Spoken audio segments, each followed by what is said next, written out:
Right, welcome to the Typical Boro podcast. I'm your host, Steve Dixon, and I can see on my screen I have the two leg ends again. Mr. Graham Bandera, Mr. John Cutler. You okay, lads? Sounds good. Yeah, you ready to go? Good. Remember, we're live on the Red Radio every Tuesday, 6 till 7. Please subscribe to our YouTube channel. That would be brilliant if you could do that. But from leg ends, we're going to a proper Teesside legend, because I can also see on my screen we have 7 times Paralympian. Yes, 7 times Paralympian. 3 bronze medals, and now after that, a silver medalist, Terry Bywater. Welcome, Terry. Thanks very much, gents. Great to be on. Oh, You okay?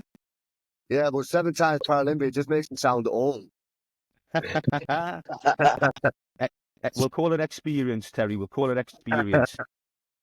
That'll be better, yeah? Right, we're going to get cracking, Terry. First up, I want to get into who Terry Bywater is. You are a locker room leader. You've been going for over 2 decades. You obviously carried the flag in as flag bearer at Paris 2024 for the Paralympian GB team, which was a fantastic thing for you to do.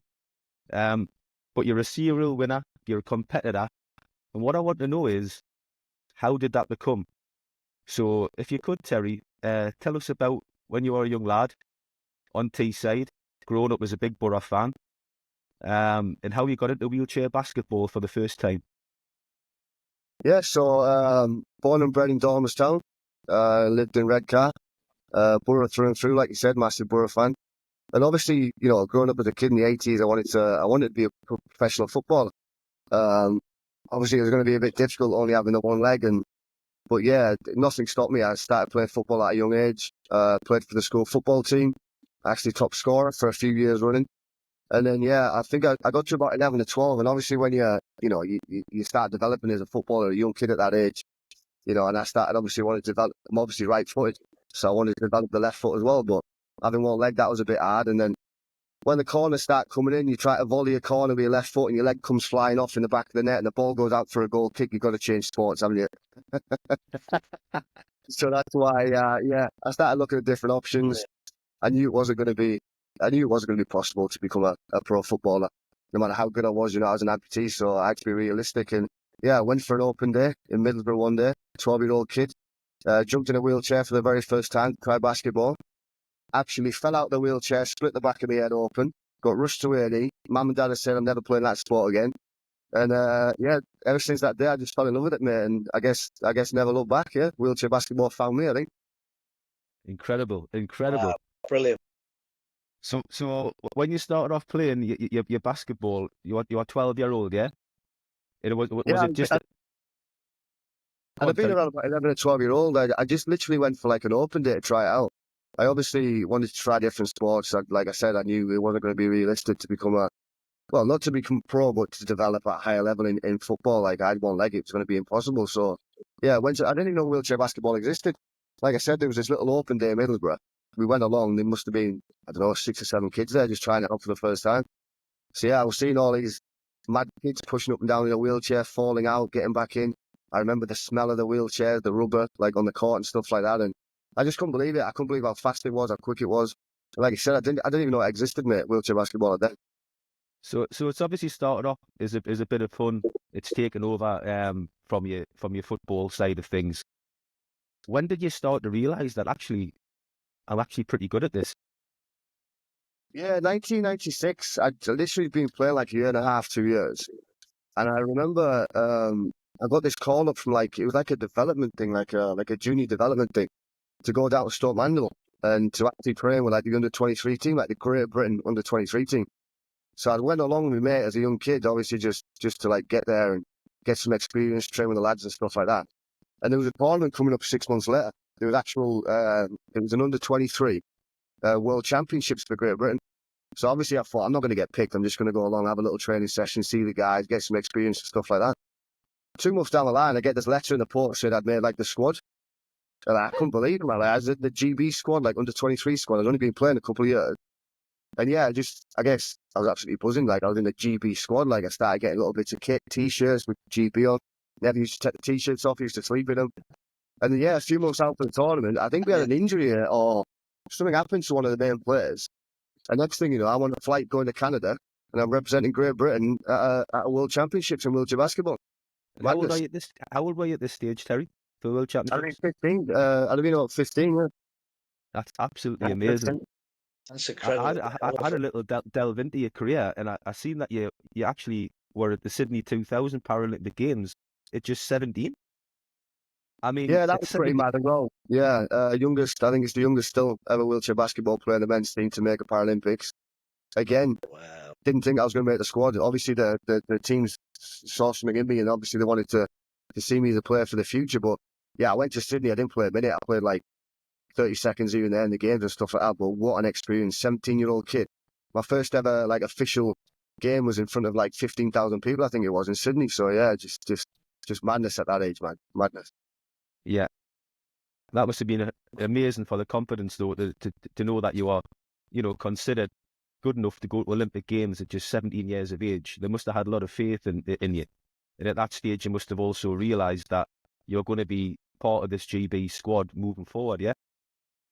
Yeah, well, that was it. I had massive. I remember the meetings with the coaching staff and the staff of the team and stuff like that. And they're obviously saying like I was one for the future, and they wanted me to become the best wheelchair basketball player that they had, and they could obviously see that in me at such a young age. But to go to Paralympics at 17-year-old, and I remember just playing in front of like 14, 15, 16,000 people like in Sydney. It was absolute madness. And from that moment, I still get goosebumps now because I always remember like from that moment, that's what I wanted to do. Like ever since that first Paralympic Games in Sydney, I just wanted to try to become one of the best players in the world. And yeah, it was kind of surreal. It was kind of like I was in a bubble, a dream. Like this 17-year-old kid from Redcar was obviously representing Great Britain at one of the biggest sporting events in the world. Like, so yeah, it was all a bit of a dream back then for me. That's an incredible story. I mean, obviously you've had a passion for it from from a very early age, and you've continued that passion throughout. And look at you now, silver medalist in Paris, absolutely brilliant. I enjoy just listening to your story, Terry. I think it's absolutely brilliant, and it's something that you should cherish and be very proud of, really. And you're a good, ambassador, really, for Teesside. Brilliant, mate. Well done.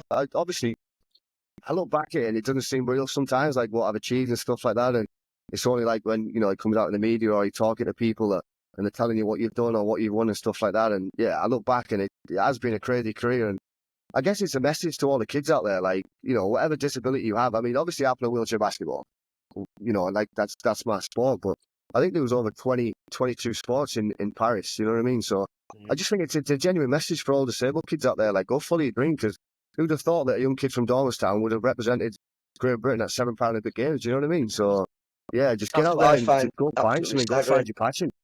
Yeah, I Absolutely. think it's brilliant, mate. Kudos to you. Absolutely class. Well played. How have you kept it going, Terry, for so long? Is it just that you generally just love the sport? I mean, you started off so young and you're still playing today. Has there been like a progression? Have you had to change your game? When you're as a footballer, when you're a 17-year-old, like say Wayne Rooney, and he's 17, broke on the scene like you were with a basketball. His game was completely different when he was 17 to when he was, say, 30.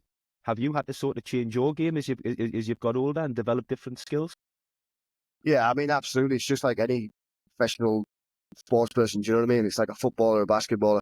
We're very lucky enough. Obviously, we get UK Sport Lottery funding, so I've been taken care of for years. The best facility, the best physios, nutrition, gyms, EIS, English Institute of Sport. I've took care of myself over the years, but I'm just super passionate about this sport. Like, it's in my heart. I know I've been very lucky to have a long career. I'm still going, but I just love wheelchair basketball. Like, going back all them years ago as a kid to not even knowing, like I said, that it existed, and then to becoming a professional wheelchair basketball player. And not a lot of people know that, there's professional leagues out in Spain, Italy, Turkey, Germany, and it's getting bigger every year. And obviously when the spotlight's on us, like it was in Paris a few weeks ago there, like I think we had over 700,000 paying people that went through that Bercy Arena. Like 700,000 people watch wheelchair basketball. So them numbers for me, it's insane. Like I said, a young kid from Teesside, and getting these opportunities to represent my country at the highest level. I'm just super passionate about it. And I think because I started so young, me now, it's all about inspiring that next generation. It's about finding them next Paralympians and the new kids out there. So yeah, I'm still very, very passionate about what I do. Like, I love it. You mentioned there the different leagues that they have around the world, Terry. And I had a little bit, obviously, delved into your career, and I seen that it just stood out to me that you actually played in Spain. Is that right? For CD Fondosa in Spain? Yeah, it's called how did the that go down? yeah, it's called the Lunio now. So basically, in I think 2008 was the first time after the Paralympics in Beijing. I had a fantastic tournament. I think I was top scorer for the team and stuff like that, and loads of different offers coming at the time. I was playing in Sheffield. So we got some great teams in England as well. And I just remember being this kid and having the opportunity to obviously go abroad and play basketball. Just wanted to, I guess, make myself a better player. I just had it in my head that I just wanted to be like one of the best in the world, like any footballer does. Everybody wants to be a Messi or Ronaldo, and that was me, like back then as a kid. So yeah, I had to do something drastic, like do something crazy, and that was obviously going abroad and playing for a season. And I guess never look back. It's something that I never regret. I took my wife out there. I remember being at the airport. She was crying her eyes out. Didn't want to leave her mum and dad. No, it was a massive experience for me. But yeah, I'm just super glad that we did it. Like, super glad. Yeah, I've got to ask you about London 2012 as well, Terry. For you, it must have been an absolute dream. The Paralympics coming to Great Britain. Obviously, you probably got some amazing memories and stories from them games. But ultimately, it ended in sadness. I think you finished fourth in that tournament. How did London 2012 go for you? Yeah, for me, that was when we raised the bar in Paralympic sport. I thought that London 2012 it was unbelievable. Like, to play in front of sellouts in every game, and the UK public was just absolutely amazing. Some of the stuff on social media, and I think that was when we raised the bar and we left that legacy in Paralympic sport. I thought London 2012 was a dream come true.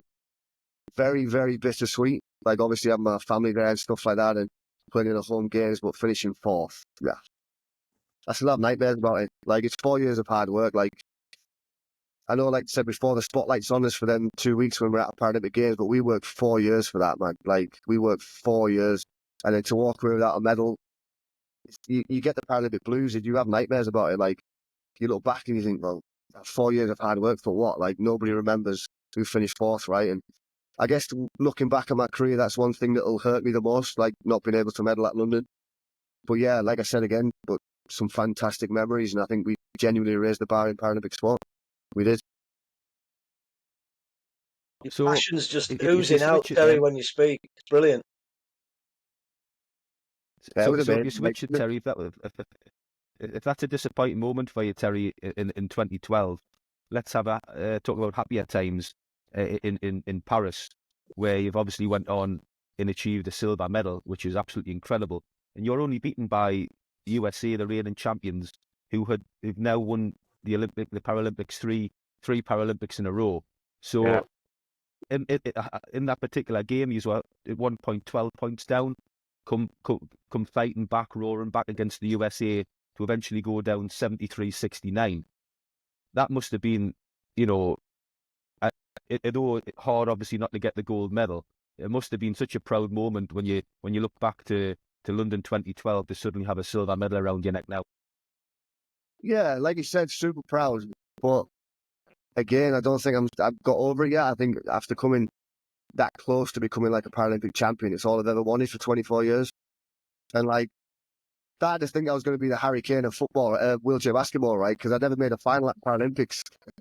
And I never thought I was going to get that gold medal because I've been lucky enough to play in 7 Paralympic Games, and the 6 before that, I'd lost 6 semi-finals, which was pretty crazy. And, obviously lucky enough to win my bronze medal in Athens, Beijing, Rio, and then Tokyo.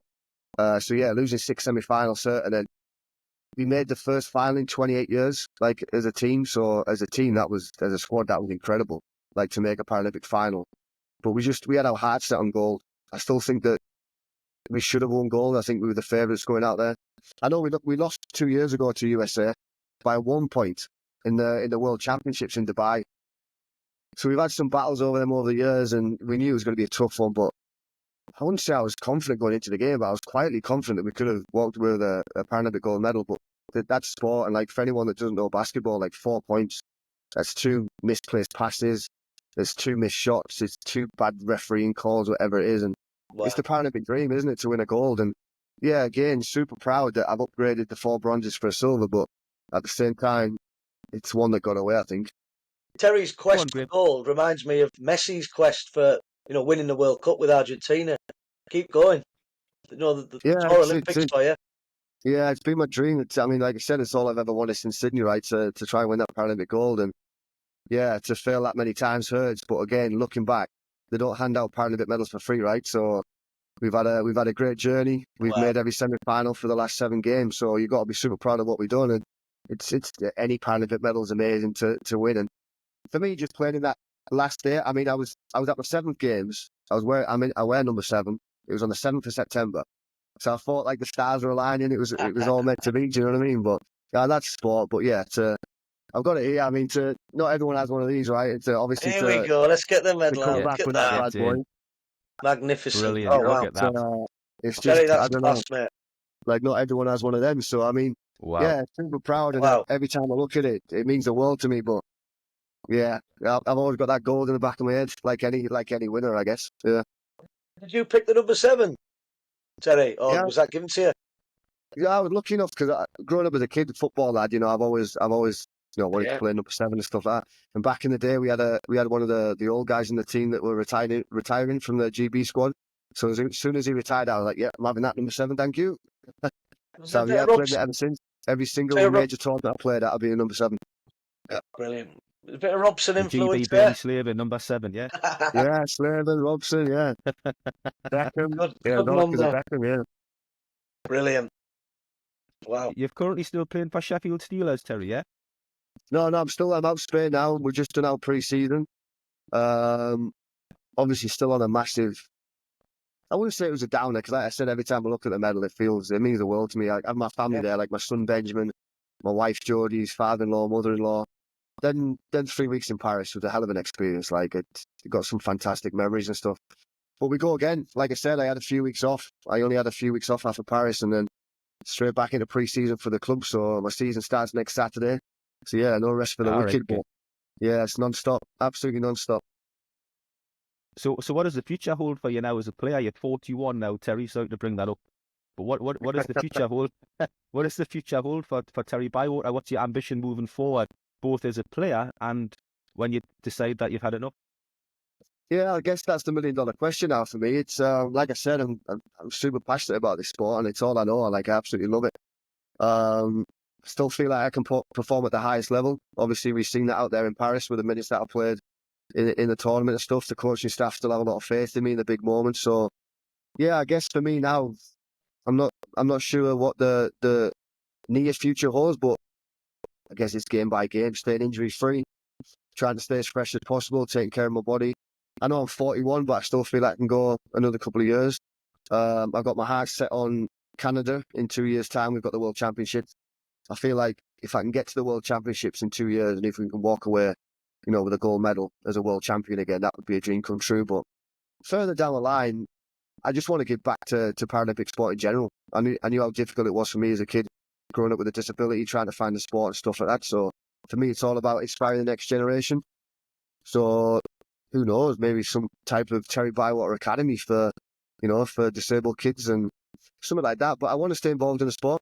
I'd like to go into coaching one day because, like I said, I think I know the game inside out. I've been around 24 years, so I definitely know the sport of wheelchair basketball. And it's getting bigger every year, and it's exciting for Paralympic sport. So, yeah, but for me personally, I think the passion that I have, I think it's all about the next generation for me, all the kids out there. That's brilliant, Terry. It's a great idea. I mean, people with your experience in sport, you've got to try and keep those people in and around sport. And as I say, an idea of your own academy sounds perfect.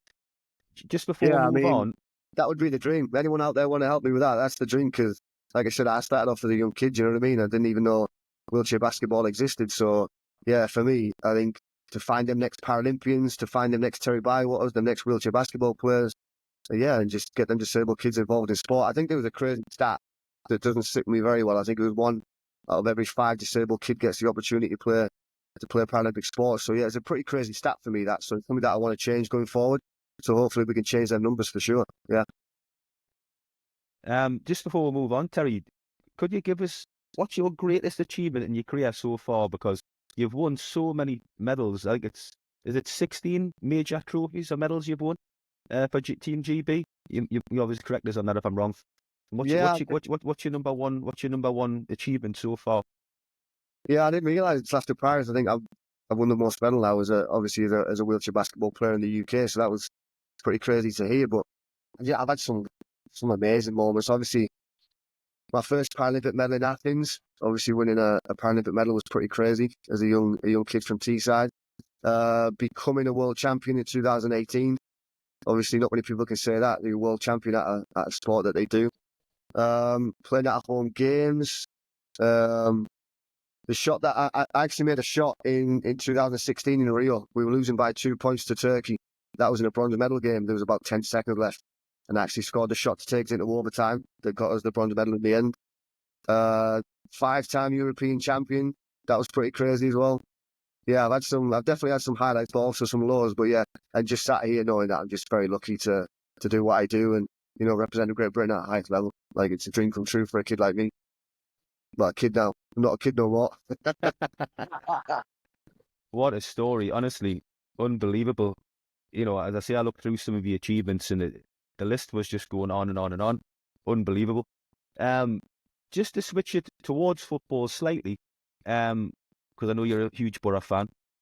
What was the feeling like against Stoke at the Riverside when you entered the field to a massive round of applause from the Boro faithful with your silver medal around your neck? How proud were you for that moment?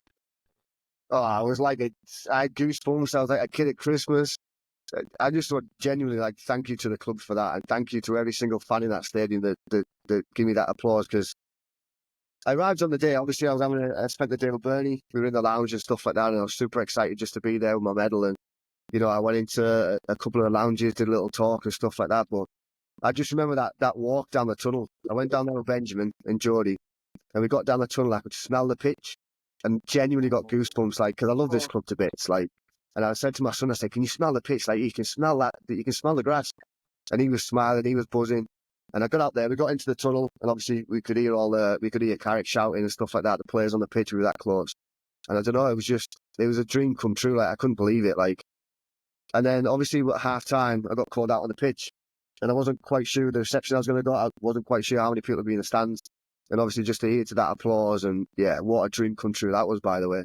That was some experience, that huge experience. Still, It's everybody's dream, isn't it? Everybody's dream to come out with the Riverside as a Boro fan. I mean, I can only imagine. I've never had that experience, but I can only imagine. I was there applauding in the stands myself, Terry. Yeah, So, I mean, like I said, the club didn't have to do that. They got in touch with me and they sorted it out for me, and those are memories that are going to last me for a lifetime. And yeah, just a massive thank you to Middlesbrough Football Club. yeah. So we'll crack on with a little bit of Boro chat. Because obviously the Boro podcast. Feel free to say anything you like, Terry, regarding Middlesbrough. There are other podcasts out there with rose-tinted spectacles on that you can go on, but this one would tend to tell the truth. So We'll please, keep it PG. We'll keep it PG. yeah. So we'll start off with the current situation with Middlesbrough sitting there, ninth, while looking pretty until the defeat against Watford. We've had a bit of an indifferent start, in my opinion, slightly disappointing start, in my opinion, to the season. How do you see the season so far, Terry, in terms of the players we've brought in, the start we've had, the performance levels we've had? How do you feel as a Boro fan we're going? Frustrating, to be honest with you. Probably the same as you guys are feeling right now. It's been a roller coaster, hasn't it? I mean, we're only 9 games in, and I watched them against Stoke. Obviously, I was there, being invited to watch them against Stoke, and I thought, yeah, I've seen some improvements there. We look decent, we look better going forward and stuff like that. But then you take a step back against Watford, I don't know, a roller coaster. Just frustrating. I think annoying. I think sometimes we look fantastic, sometimes we look very ordinary. I think I'm very scared that we're going to come very, very predictable during the season. I think teams definitely know how to play against us. in panic mode? No, because we're in a better situation than we were last year. But I don't know. It's just I don't know what you guys think. I guess the same. No, just frustrated at the levels of performance because 1 minute we're up here and then we're down there. So yeah, a bit crazy to be honest with you. I think the last two games probably sums up our season so far. We were fantastic at West Brom. That for me, I claim that as a statement win. That's the sort of levels that we know we can achieve. And you wanted us to kick on from there. You'd expect us to go to Watford and not get beat. But the manner of that defeat was very, very poor. You know, we chucked that game the last 15 minutes. When Carrick made the substitutions, it was almost a gift to them. I don't think they could believe their luck. And then they just imposed themselves on us and won comfortably in the end. I know it was only 2-1, but they probably could have won by more because we capitulated, and that was sad. So as good as we were at West Brom, we were as bad in the last 15, 20 minutes at Watford. So for me, that is very, very disappointing that we can go from one game to the next and be like a Jekyll and Hyde team. We've got to get some momentum, some continuity, and just try and keep that going. So yeah, disappointing so far. But like Terry says, no panic yet because we are playing really good football. We do look like we're capable of creating a lot of chances, but we've just got to fine tune it a little bit and start putting chances away. And then I think we'll see a different Boro. Yeah, you said then about like chances, putting chances away, but I was talking to my mate the other day, and we had like 140 shots or something like that. It's some madness, some crazy number, like 140 shots we've had, and we've scored like 10 goals or something. And you look at that and you think, how's that possible? 140 shots in football, and we've scored 10 goals. Like, what's all that about? Well, I think we can all reel off as well, where we've missed glorious opportunities. They're not just shots from outside the box. They've been real good chances that we're not putting away. Let's just hope we don't come to regret that at the end of the season. Yeah, spot on. I mean, we keep hearing about this dreaded XG. I mean, I can't stand stuff like that. I think all that highlights is how bad we are at finishing. You know, a lot of teams create a lot of chances, but we create more than most. But it's just basically showing that we're just garbage in front of goal. when it comes to the crux of the matter, we've got to start finishing chances and quick. Otherwise, we'll not pick up points. Well, it's definitely one of two things. Is either some tremendous goalkeepers in the Championship or we're absolutely useless in front of goal. And I think we know which one it is. I think it's the latter goal, yeah, definitely. I'm just going to bring cuts in here. Moving forward now with the Boro, we've got two back-to-back home games coming up against Bristol City, and then obviously Sheffield United and Chris Wilder's coming to try and upset we again. These two games, both winnable, both at home. How do you think that's going to sort of shape Middlesbrough's sort of season moving towards the Christmas period, John? No, they're massive, aren't they? I keep talking about your players going on about confidence and getting on a winning run. I presume that goes for Terry as well, confidence in his sport. And for me, it's vital.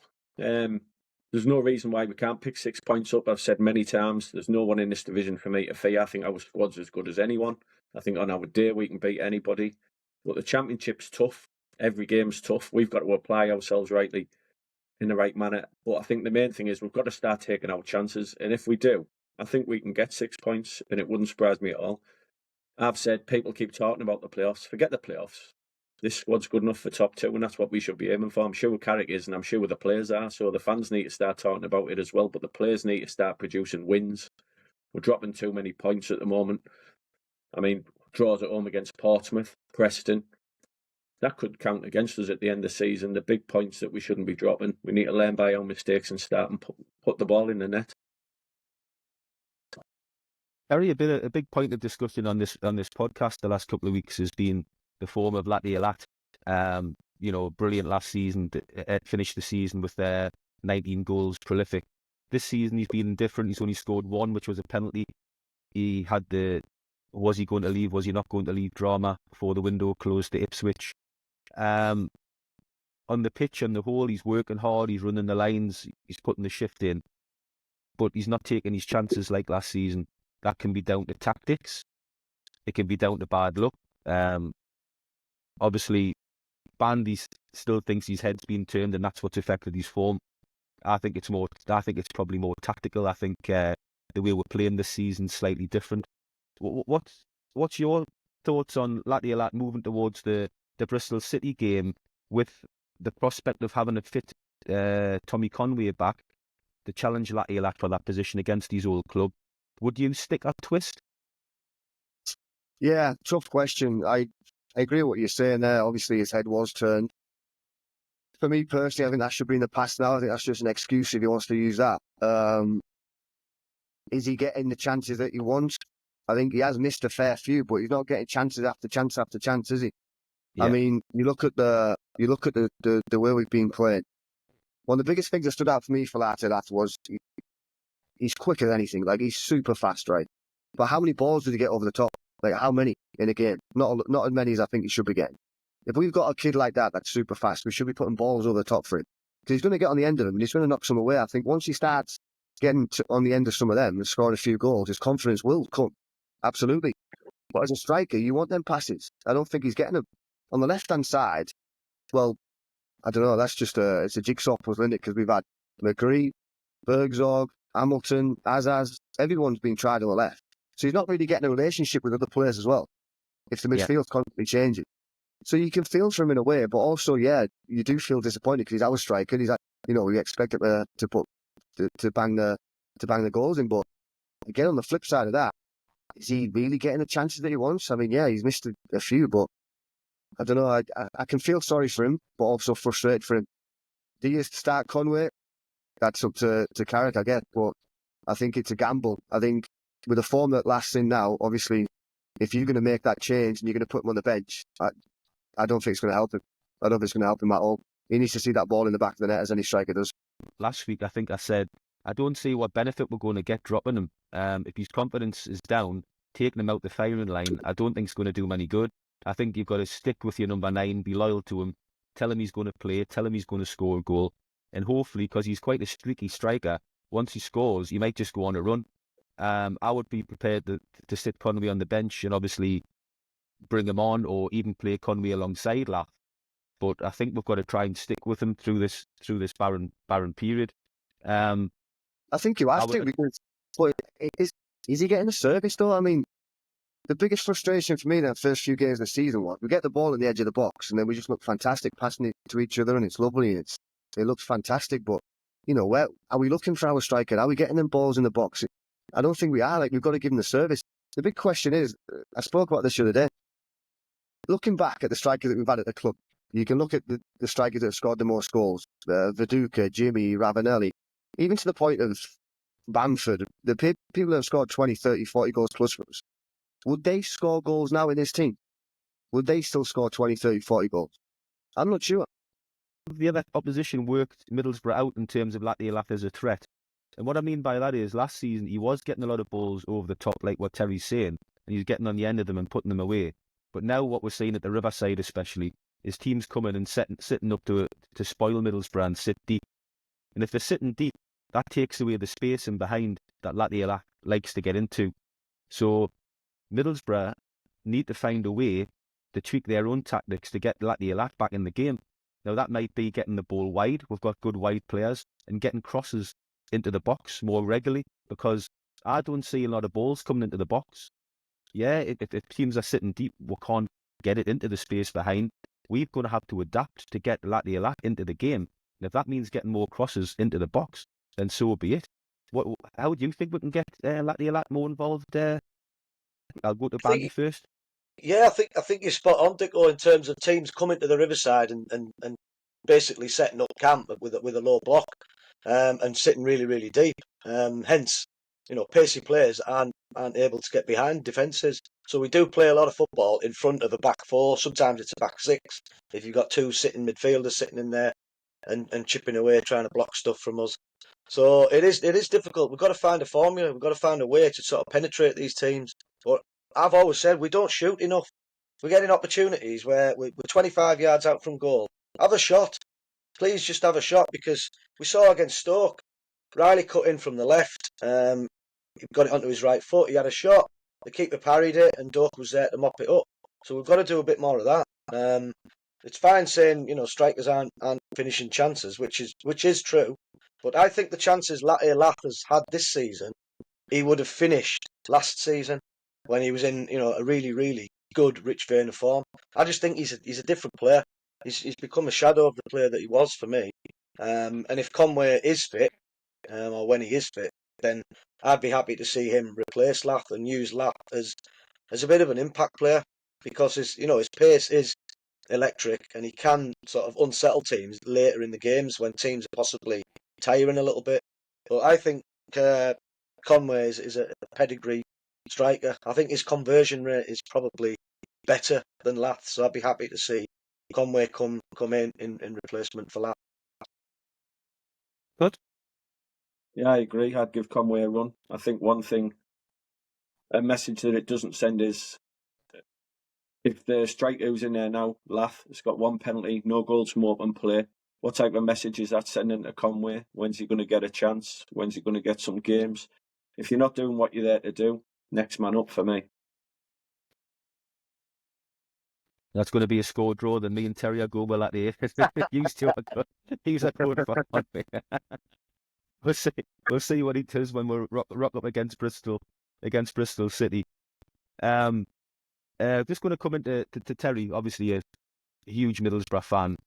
Just go back in time and tell us a little bit about, when your early days supporting the Borough, the first sort of Middlesbrough side that you really got attached to, and how it's progressed from there.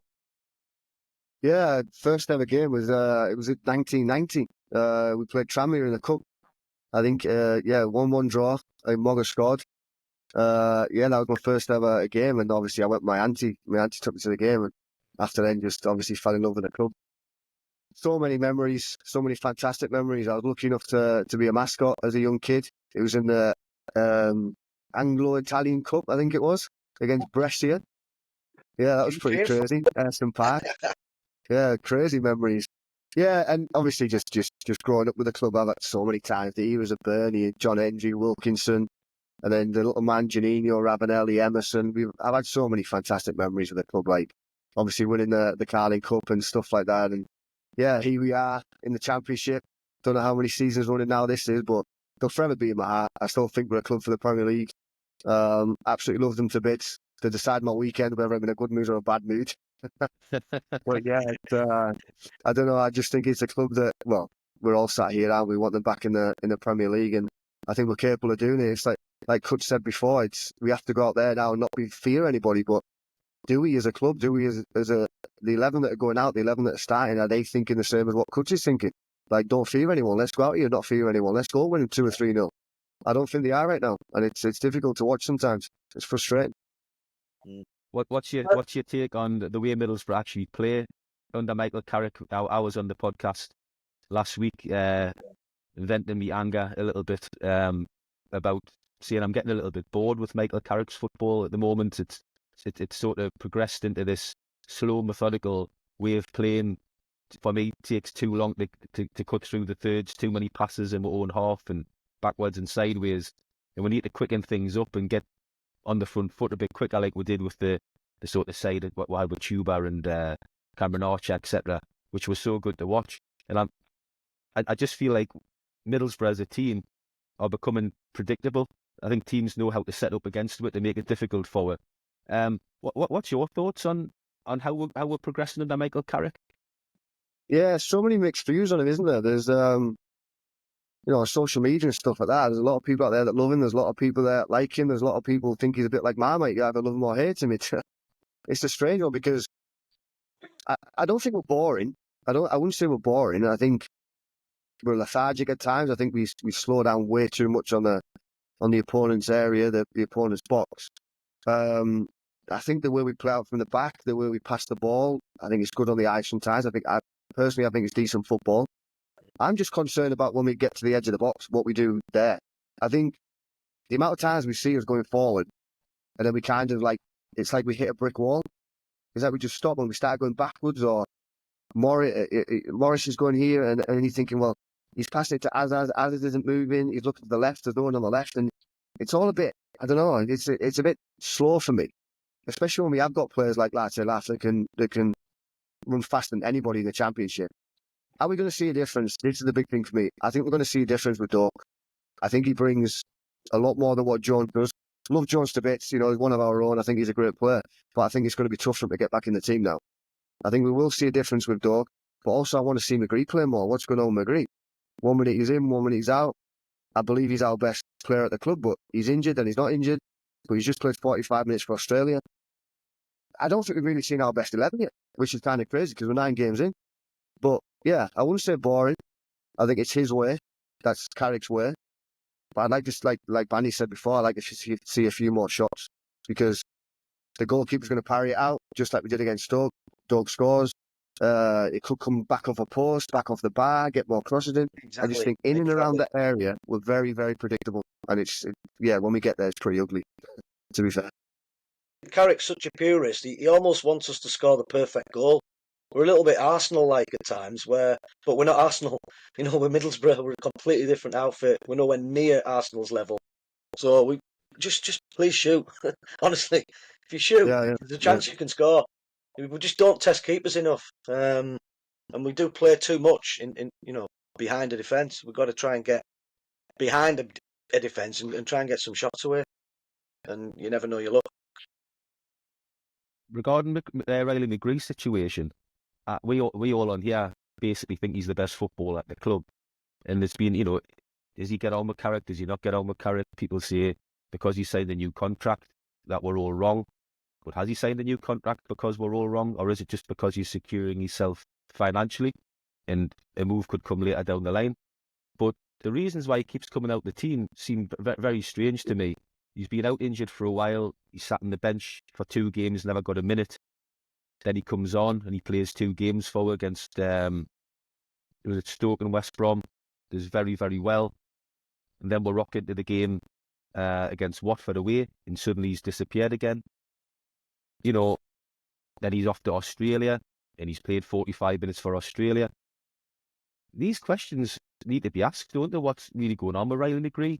Now, when he comes back from Australia cuts, he's obviously going to play in the second game, and he's probably going to arrive back late. Has Michael Carrick got a ready-made excuse to say that he's come back late and he's tired again and he's on the bench against Bristol City? Or do you expect to see his name on the team sheet against Bristol? His team name should be on the team sheet against Bristol, but I don't think it will be. I think if you go back to last season when Riley's been away with the national team, he's not played. He's not started the next game. He's been on the bench. Because he's tired, or do you think there's more to it? Like I said, we pay his wages. I said this last week. We pay his wages. He was taken out with the Watford side. People were speculating because he was going away with Australia. Couldn't give 2 hoots about him playing for Australia. He plays for this football club. He should have been starting last week and he should be starting next week against Bristol City. So obviously a lot depends on when he gets back from international duty. But for me, if he's fit enough to be on the bench, I'd prefer to start with him. If he lasts an hour, and then we can take him off. Bandy, if you're Middlesbrough manager against Bristol City and your player's been away with Australia, are you starting Riley McGree against Bristol, or are you leaving him on the bench? He's the first name on my team sheet every week is Riley. He's got to play. He's our most technically gifted footballer. He makes things happen. When he's on the ball, there's a little bit of a buzz for me. I get quite excited when he's on the ball because I think something's going to happen. He can weave little patterns. He can link up with Azaz beautifully. He can get shots off. He can chip in with a goal. So he has to start. He's a buzz around the place. I think he brings out the best in other players as well. So to have him in the team, there's a chance we can win a game.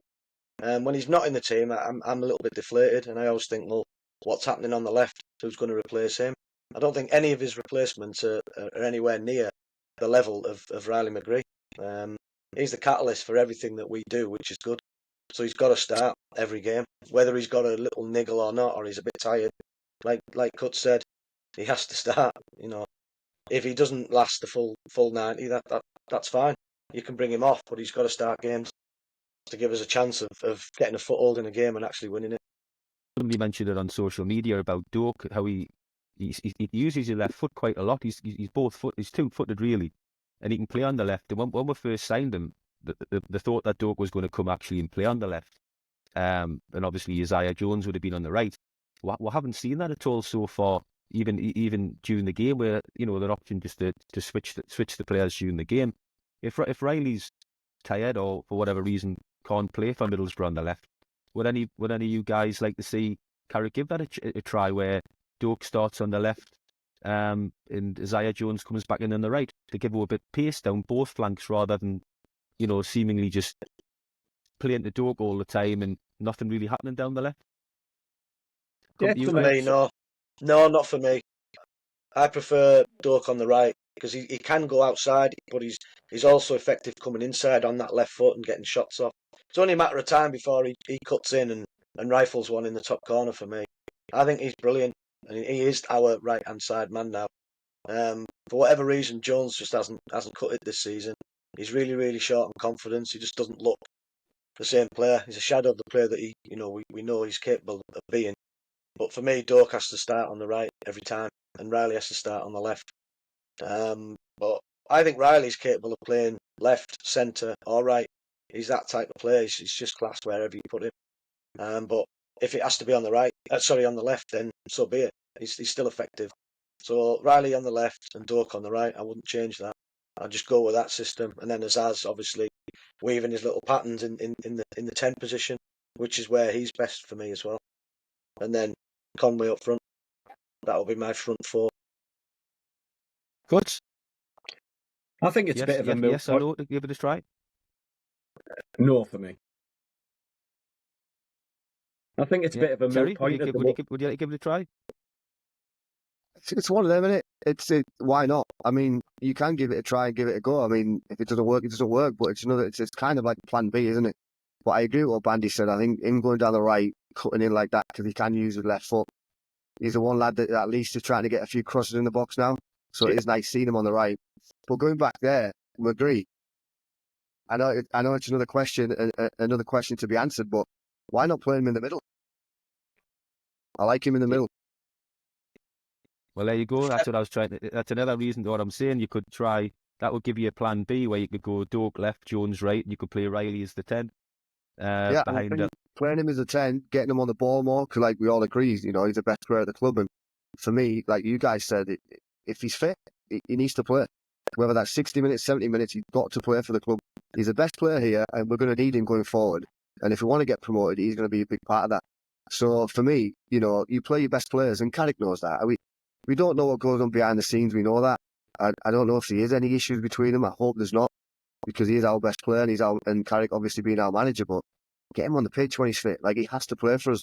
But yeah, I'd like to see him in the middle. I'd like to see him on the ball more, because he's the best player we've got. So that obviously mean dropping Azaz then, or would you put him left? Well, see, I'd put Azaz on the left because he's played on the left. We've tried the left with Hamilton, with Bergzor, with Azaz. Azaz has been on the left for us. And I think he's got a lot of quality, Azaz. And I think we've seen him in the middle all the time, and he has had a fair few chances, and he's got a fair pass in him as well. But, when you've got a player like McGree that has that quality, why not play Azaz on the left? Because Azaz is a good crosser of the ball as well. I've seen him do it. But he doesn't do it, obviously, from the middle position.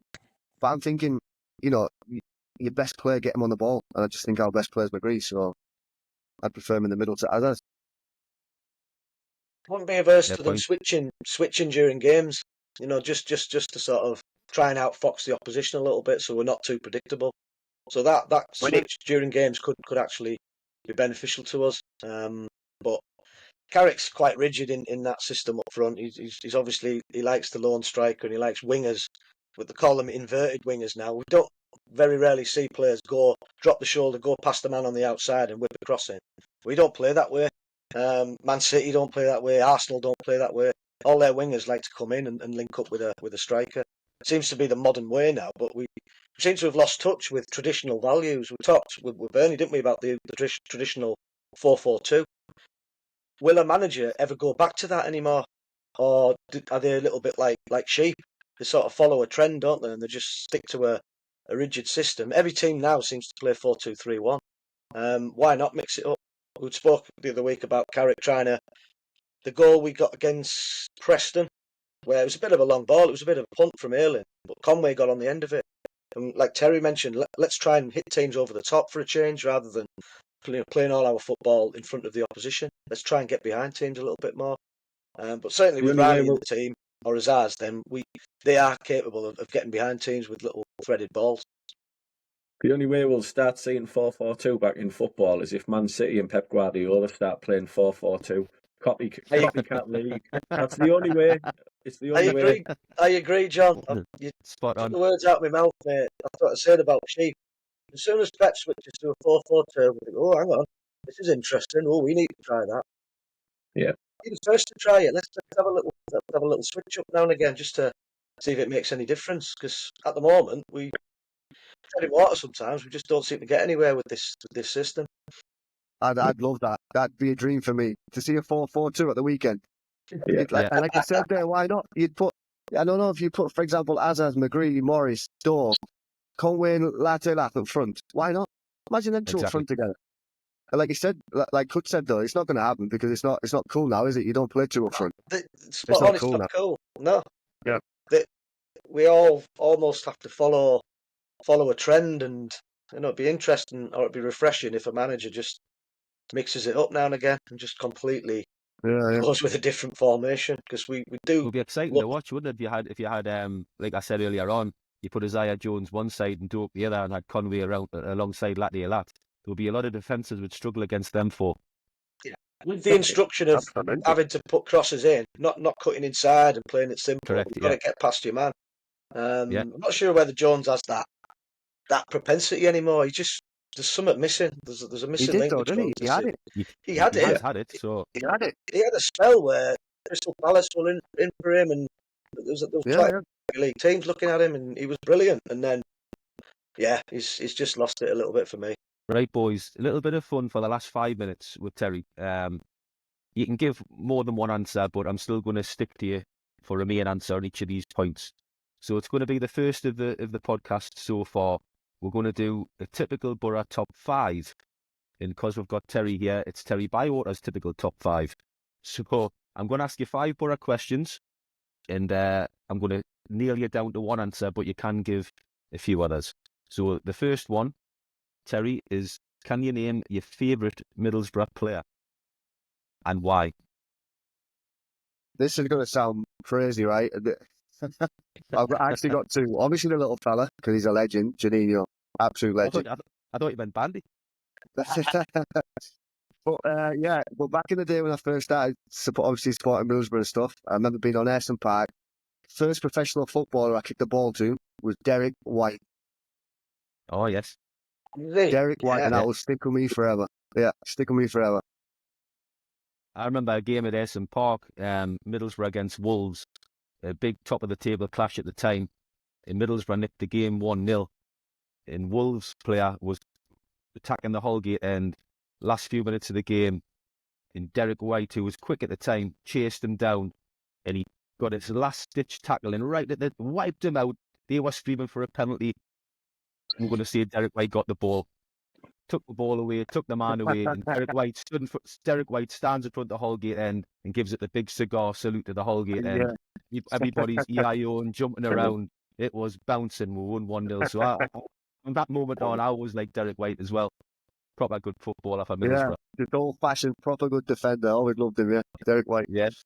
Crazy. So we're going Janino number 1 and Derek White is your number 2. Absolutely. Right. Second one. Your favourite Middlesbrough goal? It's gotta be Hignet's first at Riverside. That noise, I remember being in that crowd, and obviously first game, everyone's buzzing, it was a sellout and stuff like that. And that noise will stick with me until the day I die. Because when that ball hit the back of the net, I've never heard a stadium like it. But it went on forever. Like we celebrated that goal for like 7 minutes straight. We celebrated it forever. The longest celebration going. Good answer. I think you'll be chuffed for that and he's listening on the red. Number 3 is your favourite Middlesbrough manager. We've had a few, let's face it. Yeah, favourite Middlesbrough manager. I think it's got to be Robbo. It's got to be Brian Robson. I think growing up as a kid, obviously watching him play, number 7 as well, like me. I think at the time that just whole party atmosphere around the club, that crazy picture that he's got when he's in the half suit and his playing boots and stuff like that, player manager. That was the best photo ever for me. I think, it's got to be Robbo for me, Brian Robson. Yeah, it was just that period, wasn't it? Everything was new. The stadium was new. All the the big signings were coming to the Riverside. Everything just felt so. We're suddenly on another planet, Middlesbrough, weren't we? As fans, you couldn't got to believe. be. I think for me, them years under Robbo and the players that we had for the club and that party atmosphere around the team, that we won't beat that. I don't think we'll beat them years. Hopefully we will in the future, but I'm not sure. Number 4, I'm going for. Can you name your favourite Middlesbrough match that you've attended? Obviously, fantastic memory of my first ever match, Tranmere, 1990 with my auntie. That was absolutely awesome. But it's got to be the famous Bucharest game, hasn't it? It's got to be, I don't know, that comeback, that game was absolutely nuts, and we're probably never going to beat that again. I remember being there with a few of my mates and family, and I don't know, I get goosebumps now. Who'd have thought that dream was going to happen, getting this little club to that final and stuff like that. So, but I've got a few of them. I've got. I remember there was a Chelsea game once. I think we drew. Was it 2-2 at home? I went with my auntie as well. I've just got random memories as a kid. Obviously, back in the day, being like 8, 9, 10-year-old. That's when I first started, obviously supporting the Boro. But the cup final as well. I mean, winning that cup in 2004 with Mad won it, and like obviously watching that, and there's lots. I've got so many memories of this club. Like it's unbelievable. I'm probably gonna go with a famous macaroni header. Absolutely. That for me is still the greatest atmosphere ever at the Riverside. And there's been a few, don't get us wrong, there's been a few absolutely outstanding nights, but when that macaroni header hit the back of the net, that was just off the chart scenes and celebrations, wasn't it? Wise for like the full 90 minutes. It's atmosphere wise, absolutely. And the last one, and it might be an easy one, it might not, you might have some random, but what's your favourite Boro moment in history? Favorite Boro moment in history? The cup final's got to be up there, hasn't it? It's got to be, obviously, winning the Carling Cup after all them years, like that was, and bringing that back to Teesside. That, I don't know, I don't think, I mean, I'm only 41. I've obviously been supporting the club for a long time, but I don't know, to finally bring a cup back to Teesside, back to Middlesbrough, like they're winning that Carling Cup. I mean, the effect that had on the area, on the fans, on the club itself, that for me was, a dream come true as a young man watching my hometown football club bring a cup home. So it's got to be that for me. I don't think I'll ever be beaten unless we win another cup sometime soon. So Carling Cup final for me. I have to agree with you, Terry, to be honest. Absolutely. Bandy cuts, do you agree? I agree. Yeah, definitely. Got to be the League Cup final, yeah. Got to be, hasn't it? Yeah. Gibbo coming out as well and getting lifted up by the team. That was just iconic. It was fantastic. Yeah. I bet if we asked every fan in the Riverside though next week, who's your favourite Boro player of all time, I bet Derek White's not getting mentioned by anyone else other than Terry. that was a good random shout, that, Terry. First lad to kick the ball to, I always used to watch him in defence when he tackled a brick wall. Yeah. He always used to give it his all. I remember that the time when I was captain, when I was the mascot, I was on the pitch with him. I don't know, just these random memories of Derek White. And ever since that moment, he's like, he's my boy, Derek White. He was great. He used to warm up in that tight white T-shirt, and I bet if there was an opposition player, you'd be thinking, don't fancy playing against him. I read up on him a few times, and obviously when he's at Celtic and stuff. You think about I think he was at us for 5 or 6 seasons. Well, those first 5 seasons, he was fantastic for us, wasn't he? He was, yeah. And he wasn't the typical superstar banging in the goals back in the day. No, he's an old-fashioned defender, but he was just someone that I always looked at and thought his work ethic, the way he ran around the pitch, the way he tackled a brick wall. He's forever wearing the shirt with pride, and I thought, that's the type of player you want at the club, like. So, I think Derek White, you superstar. Right, boys. Unbelievably, that's all we've got time for again by this week. So I'd like to thank you all for coming on, and especially Terry. Before you go, Terry, can we have another view of that silver medal? Yes, absolutely. No, honestly, pleasure to be on. Thanks for inviting me on the show, because it means a lot to me, and obviously talking about the club that I love. Look at that.